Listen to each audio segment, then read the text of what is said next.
అదే RTV app వార్తల్ని క్షణాల్లో చదివే అవకాశం ఉంటుంది. ఒక న్యూస్ పేపర్, ఒక టెలివిజన్ ఛానల్ మీ చేతుల్లో ఎప్పుడు ఉంటాయి. మీరు హిస్టరీ తీసుకోండి, ఎప్పుడు మేము పోటీ చేయలే టీచర్ ఎలక్షన్లో, ఏ రోజు పోటీ చేయలేదు. టీచర్స్ ఒక ఇండిపెండెంట్ ఐడియాలజికల్ బాడీ, మైండ్ సెట్లో ఉంటారు. సో వాళ్ళందరూ కలిపి వాళ్ళ ప్రతినిధిని ఎన్నుకునే సభలో రాజకీయ పార్టీకి ఏం పని ఆ ప్రక్రియలో? అందుకే మొదటి నుంచి మా నాయకుడు జగన్మోహన్ రెడ్డి గారు టీచర్స్ ఎమ్మెల్సీలో పోటీ చేయలే. పోనీ మీరు తీసుకోండి, అప్పటి నుంచి పార్టీ పెట్టినప్పటి నుంచి ఎప్పుడన్నా పలానా టీచర్స్ అభ్యర్థికి మీరు మద్దతు ఇవ్వండి అధికారికంగా మీకు ఎక్కడైనా ఒక స్టేట్మెంట్ వస్తే చూపించి. మనం చంద్రబాబు నాయుడు అలా కాదు, గెలిచిన పార్టీ నాదంటాడు, గెలిచిన అభ్యర్థి నావాడు అంటాడు. అలా గంటలో మార్చేస్తే పాపం నాకైతే ఆ రఘువర్మ గారి మీద జాలేస్తుంది. అని నాకే ఓడిపోతే ఏదో మనం సినిమాల్లో చూస్తుంటాం, ఓడిపోయిన క్యాండిడేట్ని ఇమీడియట్గా అసలు మనం పోల్చలేం కూడా. అసలు అంత దారుణమా? మేము ఓడిపోయామని హుందాగా ప్రకటించవచ్చు కదా. మేము ప్రయత్నం చేసాం, ఓడిపోయాం, ఒకవేళ తప్పు ఉంటే సరిదిద్దుకుంటాం అని చెప్పచ్చు కదా. అంటే వాళ్ళ చంద్రబాబు నాయుడు అనే వ్యక్తి అప్పుడే ప్రజాగ్రహం వస్తోంది అనే విషయాన్ని అర్థం చేసుకుని దాన్ని డిజైన్ చేసుకున్నాడు. ఆయన చేసుకోవడం కోసం ఈ పన్నాగం అంతా పని మీడియాలో ఇవాళ ఉదయం లేచి చూస్తే అసలు భయంకరంగా రాస్తున్నారు వార్తలు. మేము ఇచ్చాం పీడిఎఫ్కి సపోర్టు, ఎప్పుడు ఇచ్చాం, ఎక్కడ ఇచ్చాం? ఇప్పుడే ఇంతకుముందు వచ్చేటప్పుడు మేము మాట్లాడుకుంటున్నాం, మన జడ్పీ చైర్మన్ మధ్య శ్రీనివాస్ గారు, మేము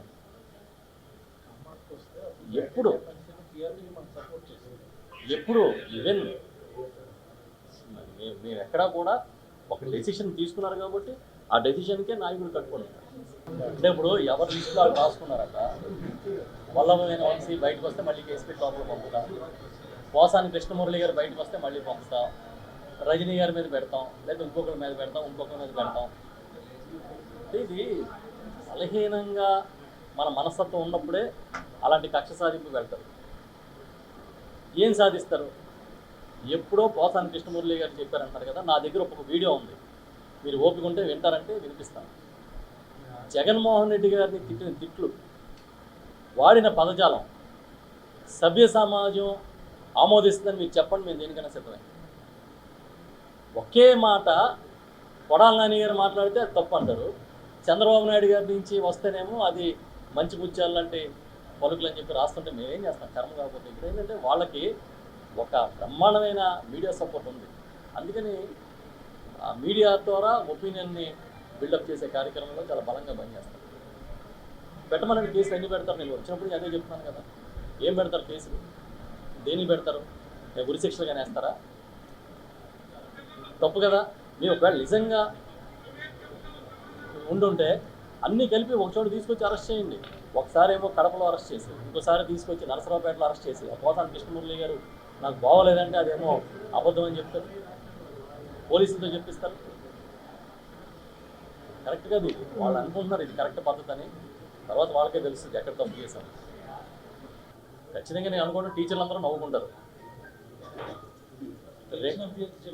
ఇప్పుడు గెలిచిన అభ్యర్థి ఆల్రెడీ చెప్పాడు. ఇంకొకటి ఏంటంటే చిత్రం, మొత్తం ఓట్లలో వాళ్ళు పెట్టిన అభ్యర్థికి అన్నా ఇంకొక ఇద్దరు అభ్యర్థుల ఓట్లు చూస్తే 2 రెట్లు ఎక్స్ట్రా వచ్చినట్టు వ్యతిరేక ఓటు, చంద్రబాబు నాయుడు గారి వ్యతిరేక ఓటు.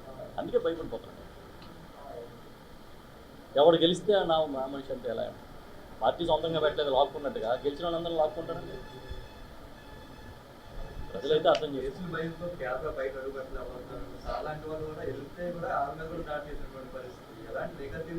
మీకు ఒకటి గుర్తుపెట్టుకోండి, 2019లో ఎలక్షన్ అయిపోయిన తర్వాత తెలుగుదేశం పార్టీ నాయకులు కానీ కార్యకర్తలు కానీ 2 ఏళ్ల పాటు ఎక్కడ కనపడలేదు. కానీ 2 నెలల్లో మా పార్టీ కేడర్ కానీ మా నాయకులు కానీ ప్రజా సమస్యల కోసం రోడ్డు మీదకి వచ్చాం. 45 డేస్ లోపే ఢిల్లీ వీధుల్లో జగన్మోహన్ రెడ్డి గారు ధర్నా చేశారు. భయం ఏంటండి? దేనికి భయపడతాం? వాళ్ళు అదొక సిద్ధాంతంగా తీసుకున్నారేమో. భయపడేది ఎవరు లేదు ఇక్కడ. మేమైతే ఖచ్చితంగా స్ట్రాంగ్గా ఉంటాం, ప్రతి కార్యకర్తగా అందంగా ఉంటాం. జగన్మోహన్ రెడ్డి గారు చెప్పారు కదా 2.0 చూస్తారని, 2.0 చూస్తారని ఆయన చెప్పారు కదా, ఇంకో వెర్షన్ చూస్తారని. ఆయన రాజకీయ పార్టీ అని అడుగుతున్నాడు, ఆయన వేరే నడపట్లేదు. కాబట్టి చంద్రబాబు నాయుడు గారికి ఉందా రాజకీయం చేస్తారేమో అనుకుంటే మరి ఇదే కొత్త ట్రాక్లో వెళ్తున్నాడు ఆయన. సార్ ఉత్తరాంధ్రలో రాజకీయ చైతన్యం కూడా ఎక్కువ, నాయకులు ఇంకా ఎక్కువ ఉంటుంది. అటువంటి ఉత్తరాంధ్రకి ఇప్పుడు పార్టీ తరఫున నేషనల్ ఇన్ఛార్జ్గా అయ్యారు. సేమ్ టైం మీ పార్టీలో తీసుకుంటే గ్రూపులు, కొందరు అలకలు, కొంత స్తబ్దత, కొంత నాయకులు స్తబ్దత ఉన్నారు. అవన్నీ మీకు స్వాగతం కలుగుతున్నాయి. ఎలా అంటే ఒకటేనండి, నా మీద నమ్మకం ఉంచి నాయకుడు నన్ను ఉత్తరాంధ్ర రీజనల్ కోఆర్డినేటర్గా పెట్టారు. నేను టీం వర్క్ నమ్ముతా. రీజనల్ కోఆర్డినేటర్ అంటే వేరే ఏదో కాదు, మనందరం కలిసే పని చేయాలి. రీజనల్ కోఆర్డినేటర్ అవ్వచ్చు, స్టేట్ కోఆర్డినేటర్ అవ్వచ్చు, లేకపోతే ఇప్పుడున్న జిల్లా అధ్యక్షులు అవ్వచ్చు. మొన్న వరకు నేను తూర్పుగోదావరి జిల్లాకి, ఆ తర్వాత కాకినాడ జిల్లాకి అధ్యక్షుడిగా ఉన్నాను. ఇప్పుడు నాకు ఈ బాధ్యతలు ఇచ్చారు. ప్రతి పార్టీలో చిన్నవో పెద్దవో అలకలు ఉంటాయి, మనస్పర్ధలు ఉంటాయి, అభిప్రాయ భేదాలు ఉంటాయి.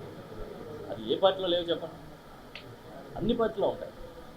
వాటిని సరిదిద్దుకుని వెళ్తాం, ముందుకు వెళ్తాం.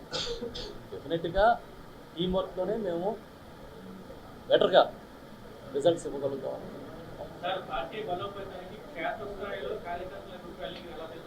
అంటే ఇప్పుడు మేము అన్ని స్థాయిల్లోని కమిటీలు పూర్తి చేస్తున్నాం. దాదాపుగా 29 అనుబంధ సంఘాలని, ఇంక్లూడింగ్ రిటైర్డ్ ఎంప్లాయీస్ అనుబంధ సంఘాన్ని కూడా పెట్టాము. అన్ని మండలాల్లో కూడా అనుబంధ సంఘాలతో సహా అన్ని నియామకాలు పూర్తవుతున్నాయి. ప్రతి కార్యకర్తని మేము ఇన్వాల్వ్ చేసుకుంటాం. జిల్లా స్థాయిలో లీగల్ టీంని చాలా బలంగా పెట్టాము. ఎందుకంటే ఈ కేసుల మీద ఆధారపడి తెలుగుదేశం పార్టీ ప్రభుత్వం నడుస్తుంది కాబట్టి. సో అందరినీ కలుపుకుంటూ క్షేత్రస్థాయి వరకు సమాచారాన్ని తీసుకుని ఎప్పటికప్పుడు అందరూ సీనియర్ నాయకులు, ఇక్కడ ప్రతి కోఆర్డినేటరు సీనియర్ నాయకులే, జిల్లా అధ్యక్షులు సీనియర్ నాయకులే. అలాగే పెద్దలు ధర్మాన ప్రసాద్ గారు, తమ్మినేని సీతారాం గారు అందరూ సలహాలు సూచనలతో ఎప్పుడు అందుబాటులో ఉండే నాయకత్వం ఏదైనా ఉంటే అది ఖచ్చితంగా వైఎస్ఆర్ పార్టీలోనే ఉంటుంది. ఈరోజు మన ఉత్తరాంధ్ర రీజనల్ కోఆర్డినేటర్గా నియమితులైన మన ఉత్సాల చంద్రబాబు గారికి, అలాగే పెద్దలు గౌరవనీయులు విజయనగరం జిల్లా పరిషత్ చైర్మన్ చిరశ్రేణి గారికి, వేదికపై ఉన్న నియోజకవర్గ సమన్వయకర్తలకు, ఇక్కడ విచ్చేసిన ఎంపీలు, జడ్పీటీసీలకు, పార్టీ పెద్దలకు, అలాగే జనరల్ సెక్రటరీకి, పార్టీ పెద్దలందరికీ పేరు పేరుగా హృదయపూర్వక నమస్కారాలు తెలియజేసుకుంటూ, ముఖ్యంగా ఎలక్షన్ అయిపోయి 10 మాసాల తర్వాత మళ్ళీ కొత్తగా మనకి ఉత్సాహ చంద్రబాబు గారిని రీజనల్ కోఆర్డినేటర్గా మన ఉత్తరాంధ్రకి పెట్టడం, అది ఈరోజు మన పార్టీ పిలుపు మేరకు ఈరోజు ఇక్కడ సమావేశాలు ఏర్పాటు చేయడం జరిగింది. అయితే ప్రతి ఒక్కరు కూడా ఈరోజు ఇప్పటికీ పార్టీ పోయి 9 మాసాల ఎలక్షన్లు అయిపోయినా ఎంపీపీలు, జడ్పీటీసీలు, మండల పార్టీ అధ్యక్షులు, పార్టీ పెద్దలు అందరూ కూడా వేదికపైకి అందరూ కూడా ఈ కార్యక్రమానికి రావడం సంతోషకరం. అయితే రానున్న రోజుల్లో నా తాలూకు వినపం ఏంటంటే, జిల్లా అధ్యక్షులు అలాగే రీజనల్ కోఆర్డినేటర్ గారు ఇద్దరు కూడా ప్రతి నియోజకవర్గంలో మనం అనుకున్న ఎవరైతే నియోజకవర్గంలో ఉన్నారో వ్యక్తులందరినీ సర్పంచులు, ఎంపీటీసీలు, ఎంపీపీలు, జడ్పీటీసీలు, మండల పార్టీ అధ్యక్షులతో సమావేశం ఏర్పాటు చేసి దాన్ని ప్రతి ఒక్కరు కూడా పిలిచి వాతావరణ సమస్యలు కానీ, వాతావరణ ఏమైనా సమస్యలు ఉన్నా, లేదు వాళ్ళ మనసులో ఏమన్నా మీరు కనుక్కొని దాన్ని క్లీన్ చేయవలసిందిగా కోరుకుంటూ ఒక సలహా మాత్రమే ఇస్తున్నారు. దీన్ని ఆచరించవలసిందిగా నా తాలూకా కనుక్కోని తెలియవలసి సెలవు తీసుకుంటున్నాను. వైఎస్ఆర్సీపీ శ్రీకాకుళం జిల్లాలో జరుగుతున్నటువంటి గొప్ప అభిమాన ఆత్మీయ సమావేశానికి పెద్దలు దాసరి గారికి నమస్కరిస్తూ, మరి అలానే ముఖ్య అతిథి గారు మన గౌరవ మాజీ ముఖ్యమంత్రి వర్యులు వైఎస్ఆర్సీపీ అధినేత జగన్మోహన్ గారు మన ఈ ఉత్తరాంధ్ర జిల్లాలో మరి వైఎస్ఆర్సీపీ ప్రతిష్టతకు మరింత ముందుకు వెళ్ళేటువంటి ఆలోచనలో రీజనల్ కోఆర్డినేటర్గా పెద్దలు పురుషాల చంద్రబాబు గారికి మరి నియమించడం మనందరూ కూడా చాలా సంతోషిస్తూ, మనస్ఫూర్తిగా అభినందిస్తూ, నమస్కరిస్తూ, అలాగే సోదరులు పెద్దలు విజయనగరం జిల్లా పరిషత్ అధ్యక్షులు చైర్మన్ గారు అయినటువంటి శ్రీనివాసరావు గారు కూడా మనస్ఫూర్తిగా నమస్కరిస్తూ, కిరణ్ గారికి, రవి గారికి, సూర్యనారాయణ గారికి, మరి మన డాక్టర్ గారు మాజీ మంత్రివర్యులు అప్పదాస్ గారికి, జిల్లా పరిషత్ చైర్మన్ గారి విజయమ్మ గారికి, మరి అలానే పెద్దలు తిలక్ గారికి, అలాగే సాయిరాజ్ గారికి పెద్దలు, అలాగే ఇక్కడ వచ్చేసిన గౌరవ పెద్దలందరికీ, వైఎస్ఆర్సీపీ నాయకులందరికీ, వైఎస్ఆర్సీపీ అభిమానులందరికీ మరి ఎల్లప్పుడూ కూడా ప్రజలతో ఉంటూ అవినీతిని దూరం చేస్తూ మరి మంచికి మారు పేరుకు వైఎస్ఆర్సీపీ చారిత్రక మహానాయకులందరూ కూడా మనస్ఫూర్తిగా మీకు చేసేసి నమస్కరిస్తున్నారు. మనం గత 5 సంవత్సరాల పరిపాలన చూసాం, అధికారం చూసాం. ఎప్పుడు కూడా ఎక్కడ వర్గ విభేదాలు లేకుండా ఎంతో ఆత్మీయంగా, అభిమానంగా మన జగన్ గారు ఏ విధంగా సిద్ధాంతాన్ని తీసుకొని వచ్చారో ప్రతి ఒక్కరికి న్యాయం చేయాలి అనేటువంటి విషయంలో అందరం కూడా అదే పరిపాలనలో. కానీ ఇప్పుడు చూస్తే గత 9 నెలలుగా భయంకరమైన రాక్షస పరిపాలన చూస్తున్నాం. ఎక్కడ కూడా ఒక ఆడబిడ్డ సుఖంగా లేదు. ఒక రైతు కన్నీరు కాలుస్తూ, ప్రతి రైతు కన్నీరు కాలుస్తున్నారు. పిల్లలు చదువులు లేక, ఫీజులు కట్టలేక బాధపడుతున్నారు. పేదవాళ్ళు, పేదవాళ్ళు చాలా కష్టాల్లో ఉన్నారు. ఇంకా సర్పంచులు కానీ, ఎంపీటీసీలు కానీ, జెడ్పీటీసీలు కానీ ఎవ్వరికి కూడా ఇవ్వాల్సినటువంటి గౌరవం, అర్హత, హక్కు, విలువలు ఏమీ లేవు.